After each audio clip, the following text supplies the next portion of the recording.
Who was Leonard Liggio? Leonard Liggio was, first off, as a human being, one of the kindest people I've ever known. But he was a very important pillar of the modern libertarian movement, and for several reasons.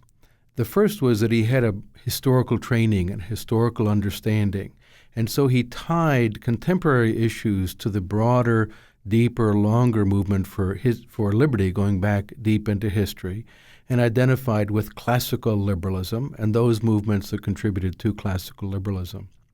So he had that very important role, and modern libertarian thought is deeply touched and influenced by Leonard. The second thing was, and this is related to his being such a kind and gentle person, he was a networker. He knew everybody. He would connect people together in ways that at the time you might not have understood. And years later you say, oh, that's why I was introduced to this person, because this person ended up being very helpful in my career, in my work, and the development of my intellectual interests. So he was just an indispensable person.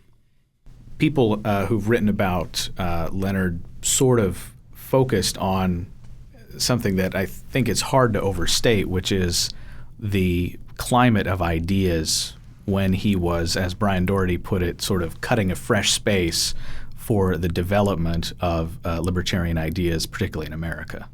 Well, he had been active many, many years ago in the Youth for Taft movement and was part of the early classical liberal libertarian wing of that. They wanted a non-interventionist foreign policy, and they wanted limited government and individual liberty at home.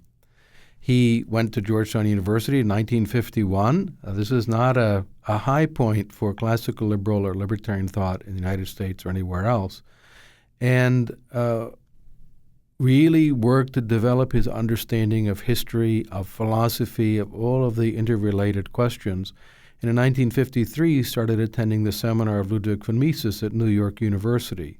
And that was really important, to come in contact with such a towering intellect who was a living representative of that older classical liberal tradition, who had to fled Europe in the face of the onslaught of horrifying collectivist statism and racism and murder. And so that connected him with a deep tradition in economic analysis and social science, and with that earlier classical liberal tradition.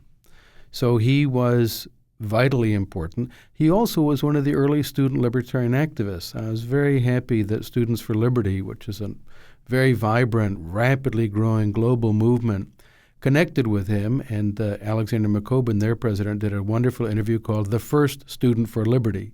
In 1951, he set up a libertarian club at Georgetown University. You could imagine it was a bit lonely at the time, as all kinds of collectivist and statist and interventionist philosophies were riding high, certainly in the United States. So he was a trailblazer, but not just as a movement leader, not just as an organizer, as an intellectual. He could connect things. He saw connections that other people didn't see. And when you would ask him to explain the Vietnam War, he would begin the story not in 1964 or 1955. He would start hundreds and hundreds of years ago. He said, you can't understand it if you don't understand the historical roots.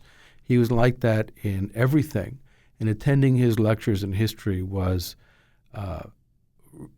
an unforgettable experience. When you look through just his resume of all of the individual organizations that he touched, the Volcker Fund was among the first big organizations that he was associated with. Well, and out of that then came the Institute for Humane Studies, when that was founded by Professor F.A. Harper. Harper had been a professor at Cornell University, and then left that because he wanted to be involved in an intellectual revival, and he felt he could do that better working with the academy but being based outside of it. And he and Mrs. Harper set up the Institute for Humane Studies. Leonard was very active in doing that, and later became the president of IHS many, many years later after Professor Harper had died. So he was connected with that. But if you look at the list of organizations, it's really quite striking. So modern libertarian organizations, But there's one other element about Leonard that many people don't know. He didn't have any enemies, as far as I know. He was able to be friendly with everyone. He could find something of value in just about anyone he met and then focus on that. So there were leftists who also loved Leonard and they appreciated him, and conservatives and rightists. He would try to find some element of liberty in their thinking and encourage that. So he was involved years ago in the Bertrand Russell war crimes trial that put the U.S. government on trial for criminal behavior. That would be a little bit shocking to some people, but he felt it was needed and important to bring up malfeasance and criminal behavior on the part of American government officials. And then also with conservative organizations, we're happy to have him come as well. Regardless of with whom he was working, he always would focus on something positive and something connected to personal freedom, human dignity, limited government, and peace. What was his academic background? Well, he was fascinated by history, but also by philosophy and theology and other matters as well. He was a bit of a polymath. I don't know that he knew very much in physical sciences or chemistry, but in the humane studies generally, sciences of the human spirit, history, law, philosophy, and so on, he was very learned. He read basically a book a day, and when I say a book, I mean a big, thick book. When I used to work with him, in the evening, he would have gotten some book from the library, and he'd go home with it. The next day in the morning, he would be happy to talk about what was in it. And he had an amazing memory for all kinds of interesting details as well. After studying at Georgetown University, he went on and studied legal history and then international relations at Columbia University and Fordham University, respectively, and later was professor of legal history at George Mason University and taught a lot of different places around the world. He was visiting professor at Universidad Francisco Marroquín in Guatemala, and really just quite amazing. So many things about Leonard that people don't know. He was a Knight of Malta, for example, which is a very important, interesting position for such a radical libertarian as Leonard was to hold. So his knowledge was encyclopedic. I used to say that Leonard had already forgotten more than I will ever know in all my life. He really was simply a depth, a deep well of knowledge, and always willing to share it with other people, not correcting. That's that irritating kind of person we don't want to be. He's always correcting little mistakes by others, but instead of helping people to understand things, making connections, suggesting books and articles and research problems. And when he did so, his letter or later email would be accompanied by a long bibliographical list of references that would be useful. And for everybody who ever received them, they were in fact quite useful.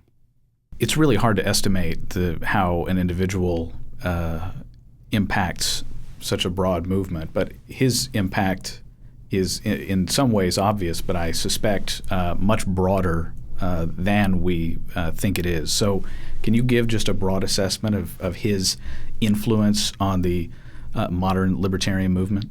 In assessing Leonard's contribution to modern libertarian thinking, it would take a long time, but let me just mention a few things that are really deep and important. First, I mentioned earlier, is connecting contemporary libertarianism to the older traditions of liberalism, Whiggism, and other movements that stood up for the rights of the individual human being and for limitations on state power. So that was very, very important. He also contributed to an understanding of the development of political thought.